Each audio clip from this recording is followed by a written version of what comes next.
So, hey everyone, it's Pete. I'm here with Brandon from CARPAY, and we're doing Founder in Focus with Social Leverage. And today I'm talking to Brandon, who founded CARPAY. Welcome to the show, Brandon. Thanks for having me. So, let's just dive right into it. Kind of, if you don't mind, one of my first questions I like to ask is to get an overview of what CARPAY is and what you do. Kind of like, I guess you could say, a quick elevator pitch. Yeah, so we help buy here, pay here dealers, which means used car dealerships who finance customers in-house or on lot. So customers with no credit or poor credit where they can't get financed through a bank. Some car dealers, about half of all independent car dealers, will extend credit to buy the cars off of their own car lot. And so we help those dealerships grow through two ways. One, with capital, we connect them with lenders. And then number two is we help them scale their collections operations with tech. So our loan management software. Oh, so yeah, okay, so I understand. So, how did you actually come up with the idea to start this business? Well, I got into buy here, pay here when I was 18. Right out of high school, I opened up a used car dealership in Pensacola, Florida, and was buying super cheap cars at auction, $1,000, $2,000 cars that were too old for banks to finance. So I started doing this, what's called on-lot financing or buy here, pay here. And within a year, I had sold 250 cars. Did like over $1 million in sales. I had built a loan portfolio that I was managing in-house, and it was striking to me that all of my borrowers that were making their payments to me had to call me every Friday or every other Friday to make their payment, or actually visit my dealership to make their payment. When on the other hand, I was using Snapchat, to communicate with my friends and family. So there was a clear disconnect between the tech that was offered to me, this small mom and pop car dealership, and the tech that was possible. And so I set the origination of CarPay was my borrowers should be able to make their payments online and through a mobile app. Like that was a very obvious thing to me. And as I got into the process of building out a portal for myself, I realized that there was a bunch of other dealers who could use the same tech. So we built it into a product that other dealers could and began to start using. Yeah, that's awesome. So one of the things that always fascinates me with a lot of founders is kind of this need to scratch their own itch, and that's kind of what this sounds like. So when you're going there and you're doing this all, and you talk about the ease of an app and doing that, where does one even begin to start walking down that road? Like, how do you take this idea? What are some of the first steps you take as you turn this idea into what eventually becomes CarPay? Well, I was never into tech. So for me, I went online and found a freelancer that I could pay, just a monthly retainer. Actually, the long story is I paid a Russian firm to do the work for me as a contractor, and that didn't work. So then I found another onshore developer, just one guy in Oklahoma City who could do this work for me as I was running the dealership. And eventually we decided to, as we realized this was a larger problem and that other dealerships could use this, we decided to found CarPay and start letting other dealers use it as well. And he would become my co-founder, still with us today as our CTO. And that was it. I moved west within maybe a few months of connecting with Nick. I was already in the process of slowing down the dealership. I ended up selling most of my loans. I sold the land, I sold all my inventory, and I had some loans left over. But eventually I'd move west and raise money for CarPay, and that was it. Yeah. So you said you started out in Pensacola. It sounds like you ended up in Oklahoma. How did that happen? That was just the power of the internet. Nick, who was my co-founder, was in Oklahoma City. So when we first started, I was there for a few months as we were there was a dynamic development process of like day-to-day feedback. And at some point it made sense for me to be closer to spend more of my time networking to make sure we had fundraising and those types of things. But yeah, the power of the internet. Nick was in Oklahoma City. I drove there, we met, we clicked, and that was all. Okay, so do you guys still have that car lot today, or have you sold that? We do not. Yeah, I sold that as soon as I left Pensacola. So in 2015. Okay, and now you're full time dedicated to the CarPay. You don't have Absolutely. any dealerships. Okay, yeah, that's pretty awesome. So, like I said, I'm kind of a car guy myself, so this is fascinating to discuss this and meet you. But it's interesting the transition from into startup land. And one of the things I'm curious about is once you develop this, and you said the first one kind of didn't really work out, and you've moved on to the next one. What's that like to go, and what's it like to start? Like, where does someone who wants to do something like this get started finding support, or finding companies like Social Leverage who will come in to? What's it like to be in pursuit of seed investment, for lack of a better way to describe it? I can share my experience, which was I had no connections at all in tech. And so if we're coming from the context of a person like that, I think incubators are the best way to get started because they connect you with a lot of, I mean, they seed your network. And from there, you meet someone who can introduce you to someone who can introduce you to someone. And eventually, if you turn enough stones and the idea, holds water, then you'll find the funding partners that you need, or whatever, the co-founders that you need, the technical lead that you need. So if you were a second time founder, it's a totally different story, right? If I were to start a company today, I wouldn't do incubators. But if coming from where I came from, Pensacola, no one talked about tech. No one knew anything about startups. It was a abstract world in the Far East that just we knew existed. So for me, and that from that context, I think incubators are great. And we did one in Charlotte called Queen City FinTech. And then our earliest institutional investor was a firm called Amplify LA. They're here in Venice Beach. And they really are a pre-seed investor, but they have a lot of the infrastructure of an incubator. So they introduced me to Social Leverage, who ended up leading our seed round, and Social Leverage introduces us to the next round of people. So getting started, if you're starting from zero, I'd find the incubators are great communities. Yeah, so that's great advice, but let me go a little bit more into your entrepreneurial spirit, and I want to just ask, were your parents entrepreneurs? Like, where did you catch this entrepreneurial spirit from? They weren't. My parents were both government employees. But what I think I'd trace it back to from the time I was about 12, my parents they had another house in Biloxi. So it was a few hours away from where I grew up. And my dad actually got a full-time job there whenever I was around the same age. So 4 days of the week, 3 to 4 days of the week, they were gone. And it was just me. I was 12 years old, and my sister and brother, who they were 16 or 18 or whatever. But I had a bicycle. Me and my friends all had bicycles, and we were free. And so they wouldn't leave me with money. They'd leave me with, food in the fridge and food in the pantry, and I was fine. And my brother was old enough to be responsible. But we were on our own, not in a life and death sort of way, but if you wanted to go to the movie, if you wanted to go out to eat, these were things you had to do. You had to figure out how to do yourself. And so that I trace the do it yourself, no one's going to do it for me attitude back to that. And then the first real taste of business that I had was on eBay. When I was at 16, me and my neighbor started importing products, Apple accessory products. So Apple cases, iPad cases, stuff like that from China. We'd get boxes of hundreds of these things, and we'd sell them on eBay. We bought them for $12. We sold them for $40. And after shipping and eBay fees, we made $20 per case that we sold. And so we would go to school and come home with sometimes 20 cases and order $400 in a day. And at some point I was making more money than my high school teachers were. And so already jaded with school. And what happened, my teachers in my eyes lost all credibility, the little credibility that they did have. And so I knew, I was like, I wasn't going to college. I was going into business. To me, it felt like freedom, and it felt like owning my own destiny. Yeah, so that's awesome. I like that entrepreneurial spirit, and hearing and learning about that and hearing more about that.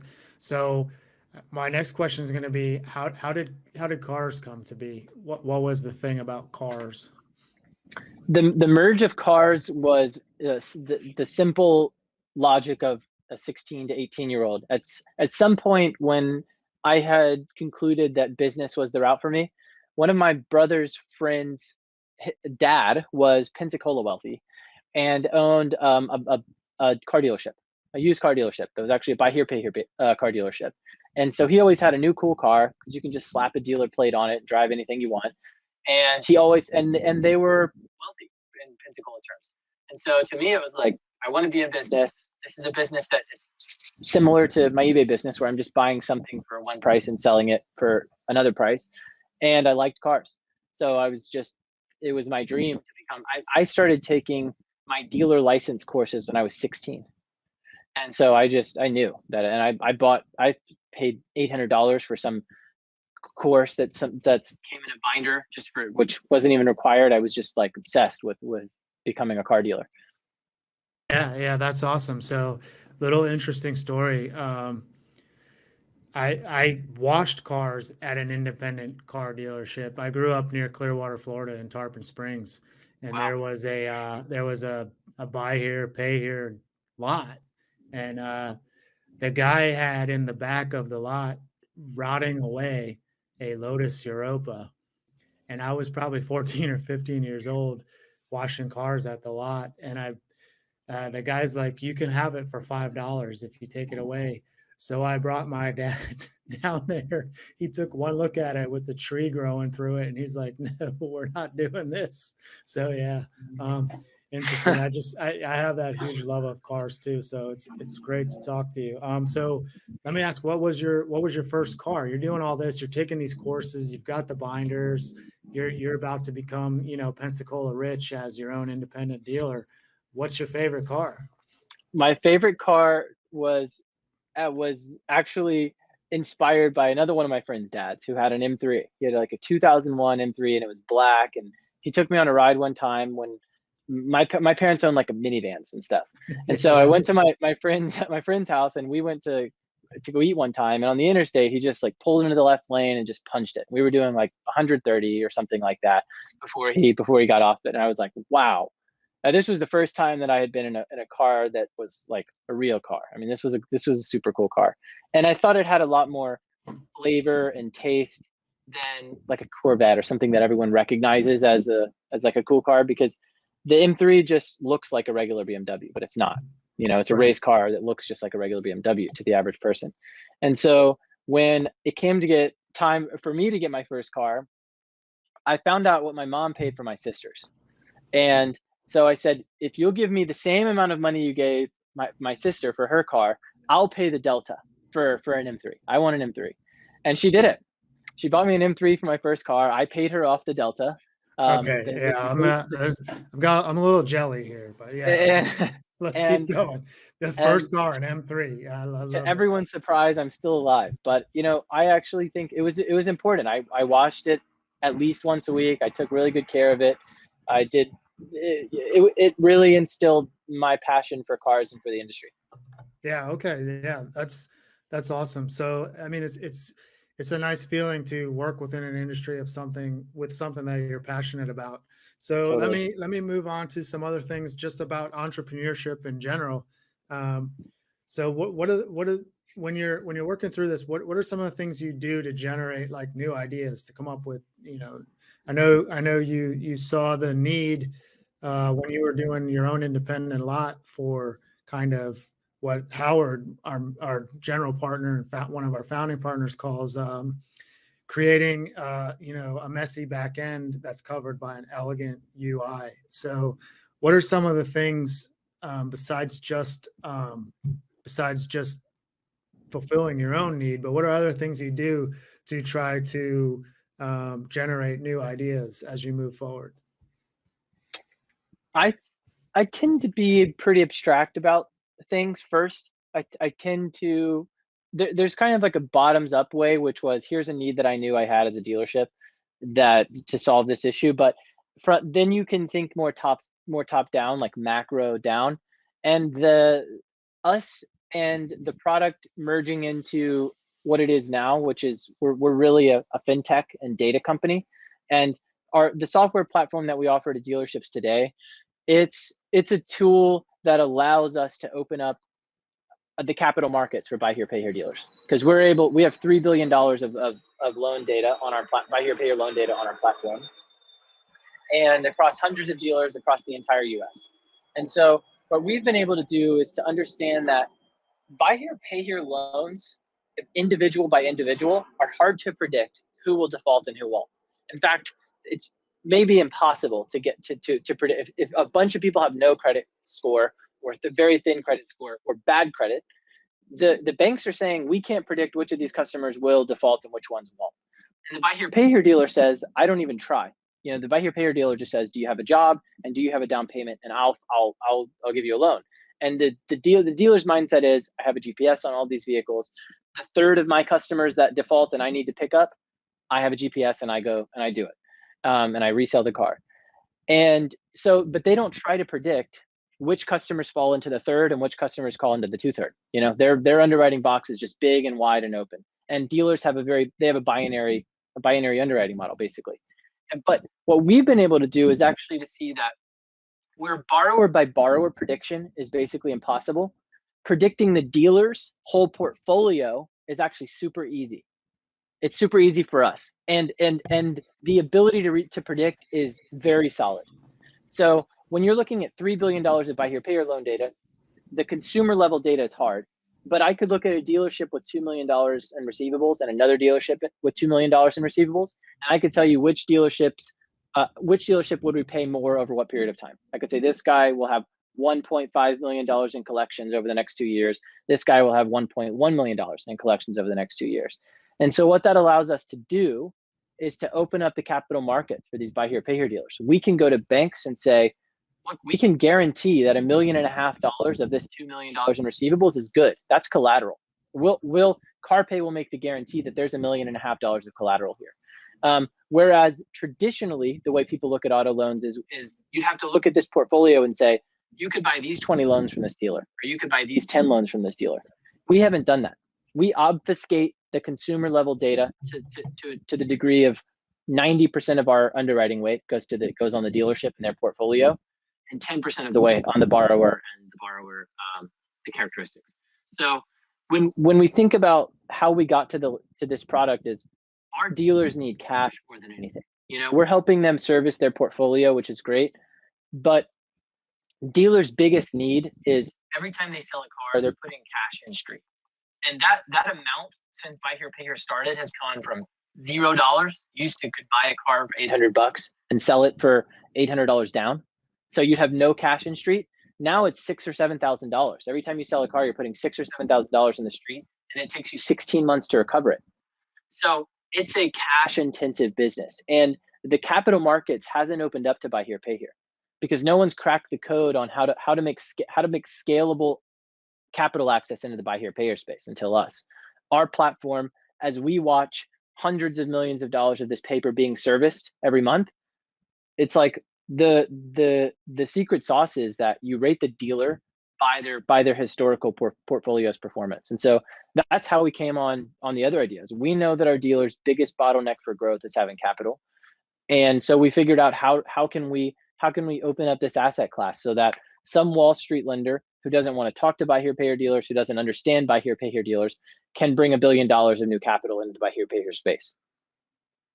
Yeah, that's awesome. And I guess one of the questions I have, like, so you're able to rate it down to like the dealer level, but you know, coming from an independent, how do you what led to like that discovery? What was the kind of the aha moment when you kind of cracked the code for this thing? So I'm assuming that, you know, you're kind of through the app and through the technology, you're able to consolidate all these dealerships, which leads into my tag on question is like, how big is this actual, you know, buy here, pay here market? What are we talking about? Yeah, the discovery process was very early on. I'm not sure what gave us the clue, but very early on, we understood that I mean, it's actually just sort of obvious for if you're in the buy here, pay here space that financing and capital is just cool. I mean, you're a finance company, you know, it's effectively you have a dealership and you have a finance company and you're running both. So capital needs for the finance company is just top of mind all the time. It's not something that you go a single minute without thinking about. So being able to make that easier to get, so I had a line of credit through my local bank and it wasn't growable. You know, I couldn't sell, let's say 100 cars, show them now that I had $150,000 in receivables and then use that as collateral to get a bigger line of credit. There would be no way that my local bank would have been able to understand that. So you have to just do it this really slow, organic way usually, or you have to get a private investor or you have a rich uncle. So the the challenge of growing a buy here, pay here portfolio was top of mind to me. And so it might have just been that basically from the genesis of CARPAY, we understood that dealers had a big capital need, and if we could solve it, we would. So that was the answer to the first part of the question. And how big is this market? TransUnion says that buy here, pay here makes up 8% of America's auto debt, which means it's over $100 billion. Buy here, pay here, in and of itself, meaning mom and pop used car dealers are holding $100 billion of collateral of accounts receivables right now on cars that they sold.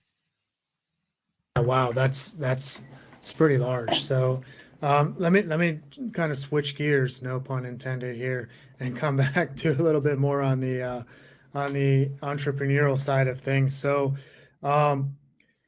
this is there's a lot of moving parts going on as an entrepreneur. What are some of the things that you've looked to for yourself to kind of keep yourself focused and make sure that you're tending to these kind of day-to-day things as you're running and scaling out a business that's part of $100 billion market?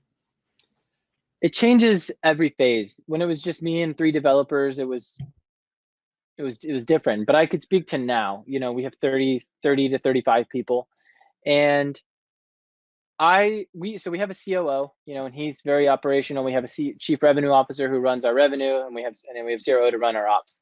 And so most of my time is spent with people outside of CARPAY actually now. So we have a few, maybe 3 to 5 advisors on CARPAY that I speak to regularly. I have them on regular call schedules. We have 4 board members beside myself that I talk to regularly, and executive coach. My way of keeping grounded is I'm getting feedback all the time from people outside of CARPAY, and that's probably half or more than half my time is speaking with people outside of CARPAY and sanity checking everything that we're doing. I mean, for example, recently we made a big change to how we were structuring this credit product, and that was because we were talking with people in the market who had suggestions. I mean, there was an intuitive way for us to do it based on being in the industry, but then there was better ways to do it because of people seeing there were comparable companies in other industries doing similar things, and we could take the learnings from them. It's too hard to have your finger on all those pulses all the time. So if you have advisors that are more experienced than yourself, or that if I have advisors that are a lot more experienced than myself, that's how I stay grounded and stay on top of everything. And then in terms of the day-to-day operations, it's changed a lot. It used to be I was doing everything, and now it's really my time is better used if I'm not doing everything. Yeah, that makes sense. And along that line, it doesn't even have to be in the car business, but is there a certain entrepreneur that you've kind of looked up to yourself, like from an early age, someone where that's kind of inspired you and motivated you? Charlie Munger, I would say, is the first person that comes to mind, the main person that comes to mind. He's got he's Warren Buffett's partner, and he's like 90 something, and he's still the vice chairman of one of the biggest companies in the world. But both of their focus is on just like doing the right thing, being stoic, not losing your mind when at the latest trend and the latest fad, just kind of sticking to principles. They're very principled people, and so that always resonated with me a lot, was being principled. And the first memoir I read was a guy called Jerry Weintraub. The book's called When I Stop Talking, You'll Know I'm Dead. And Jerry Weintraub was impactful to me because that was the first memoir I read. I was in Pensacola at the time, and this guy had some super flashy, fabulous life. And so it was impactful because it was like it was eye-opening that these things were possible. I mentioned Pensacola rich because that's the mindset. I mean, I saw a guy who had nice cars, and I thought that's rich, right? And then you read a book like Jerry Weintraub's, and your mind's open. So those two come to mind. Yeah, that's a good one. I just recently, you nailed it right on the head. I recently came across a Munger paragraph about adversity, and one of the things that was fascinating was adversity is an opportunity to choose to do the right thing.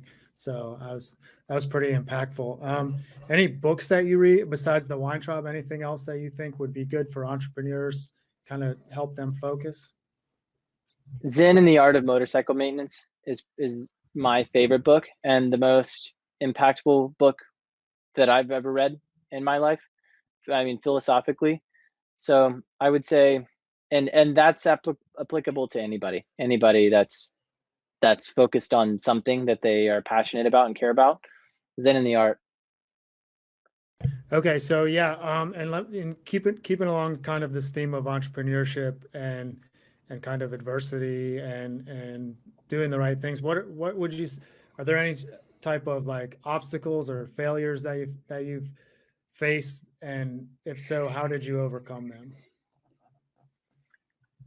A lot. We've made a bunch of super costly mistakes in terms of time. Like we wrote the first program. It probably took us a year to do it before we realized that we had to rewrite it. So that was super painful. It was just me and a co-founder at the time. But that was really painful. We've made key hires that the people were great, but wasn't a fit, and we've made deals with partners that ultimately weren't good for CARPAY in the long run, and they were hard to unravel and get out of.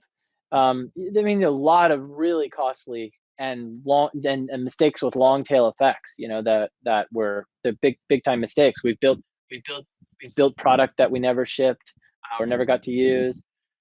I mean, the list goes on, and I think there's the way through it is just to realize that there's going to be a lot of that. I mean, when startups are fast paced, so you have to make big decisions all the time, fast with not a lot of information, and usually at least some part of your startup, even if you're using the same tech in a new industry, something about what you're doing is novel. You're doing it for the first time, because otherwise Yeah, you right. wouldn't be doing it, right? Yeah. So you're doing something that no one else has done before, most likely as a startup. And so there's going to be a high element of failure all the time. And because you're just moving so fast. I mean, you don't there's no process for if you're making a key hire there's no 5 or 10 layers of interviews that they go through. You don't have the experience to know that this personality type doesn't work with your management team because you haven't had that failure to ingest that DNA. And so you go off intuition and stuff a lot, but I think the way through it is just to realize that you take a lot on the chin as a founder. Yeah. Okay. So as we kind of wrap this up and we're coming towards the end, I've got to ask because, so what are you driving now? I actually, ironically, don't have a car now. I just have a Harley. I have Uh, a purple Harley Davidson Sportster. well, yeah. So when did you make the transition to California? When I moved to California, it was 4 years ago, and I haven't had a car since. I've just been riding motorcycles. Oh, the irony. Yeah. Yes. So let me round that out and just let me ask you, I'm going to do this weirdly and off the cuff, but what's your favorite under $20,000 car? Favorite under $20,000 car is still the M3. Yeah. Okay, so I'm gonna guess if I tell you, let's say 20 to 50, it's gonna be the M3. 20 to 50 is still going to be maybe an old Ferrari, an old used Ferrari. And if you're talking about price that you could buy on the market right now, You can get for what are you talking, like a I mean, Mondeo? you could get an old Ferrari in decent shape that's drivable, like a daily driver, a beach daily driver in the 50K range. Wow. Okay, And so then let me 50 to give you one 100, last. yeah, 50 to 100 would be an R8, the V10 R8, Oh yeah, like a that's like the that, oh that's an 08. amazing. I actually posted one on Twitter the other day that I came across when I was down in Tampa. So it was I love that car. Yeah. I think it's So beautiful. It's like a true super. It's a V10. The engine's right behind you. It has the gated shifter. It's got all the, and it's not, and it's also one of those cars that 90% of people wouldn't even notice. And that I like understated car. I mean, also I'm Ferrari over Lamborghini, M3s over more flashier cars in the range, and the R8's like it's like the most understated supercar I think that you could think of. I mean, we're like soul brothers or something here. So yeah. And then let me let me go with the last one. Money's no object. What's your car? Money's no object. I think maybe I'd buy like the first version of the M3, the E30 M3, so like the 80s M3, because they're like 50 grand for a middle of the road one right now. But if a really nice one, that's $100,000. So my final question before I let you go is I've been seeing a lot of news lately about kind of the rise. You know, they talk about inflation and the transitory effects of inflation. But one thing I've noticed, kind of anecdotally coming across just through scrolling around, is that there's been a kind of a jump in the price of used cars. How has that affected some of the things you're doing? And is that even something real, or what are you seeing? It's definitely real. Yeah, the the wholesale market for dealers right now is very tough. If they were used to buying a 2012 Honda for 7 grand, that same car is going to be 10 grand at auction today. And that's tough because making loans as buy here, pay here dealers has become more expensive, or you're selling worse cars. So the increase in the used car prices is definitely very real. It's felt throughout the entire industry, and the way that that reverts is the production of new cars has to get back to where it was, because the supply for used cars is all from people buying new cars, and their used cars get pushed into the used car market. So that's definitely front of mind for dealerships, and definitely real. Yeah. So on that note of just the market in general, and like I said, I love cars, and I'm mourning the new future of electric cars at the same time celebrating it because it's so cool. But because it's always classics for me. But where is electric cars kind of playing a role? Has that had an impact on, you know, just the internal combustion engine new cars? What are you seeing overall? Well, I only operate in the used car space, and specifically the older used car space. So we're not buy here, pay here dealers don't sell 2 to 3 year old cars, and so and the electric vehicles that have been around for 6 or 7 years, are nicer, like Tesla. So we haven't seen I can only speak for the used car space, and the electric vehicle revolution hasn't really hit the buy here, pay here space yet, and it'll be 5 years before it does. So I don't know that the electric vehicle revolution has much of an effect on buy here, pay here anyways. The only thing that would affect the performance of a buy here, pay here portfolio would be the vehicle's reliability. So if every electric car is more reliable, then because the biggest factor of a customer's default is the vehicle breaking down. It's like an Wow. old Okay. BMW 7 Series, the single biggest factor. An old BMW 7 Series is a lot riskier than a Honda Civic, in terms of underwriting a buy here, pay here deal, because it breaks more frequently and the repairs are way more expensive, right? So if electric vehicles are, because they have a lot more moving parts and they're not blowing up every second, if they are more reliable, then that'll actually be really good for the buy here, pay here space. The only real like sort of fundamental change that might happen, or that will happen from the vehicle revolution, is the autonomous vehicle revolution, because the idea for that is that vehicle ownership could become so cheap that it would change buy here, pay here fundamentally.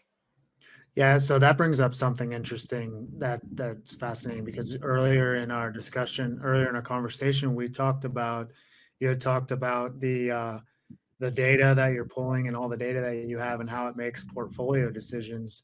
Are you able to weight kind of the reliability of, say, a 7 Series versus an Accord into the portfolio?